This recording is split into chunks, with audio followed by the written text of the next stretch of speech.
सुनो, तुम्हारी वफा पर मुझको गर्जे पूरा यकीन है, मगर ज़माने की वार का कुछ भरोसा नहीं।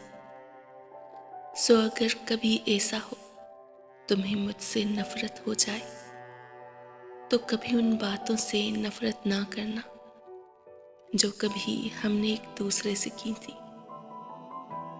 ये बातें तो राब्ता होती हैं, वो बेंच जहाँ हम बैठा करते थे, वो पहली बारिश, वो कॉफ़ी के खाली मग, वो सिनेमा का पहला टिकट और आखिरी 2 सीटें। सबको याद रखना, कभी उनसे नफरत मत करना। ये सब तो लम्हे हैं हर गर्ज से मावरा।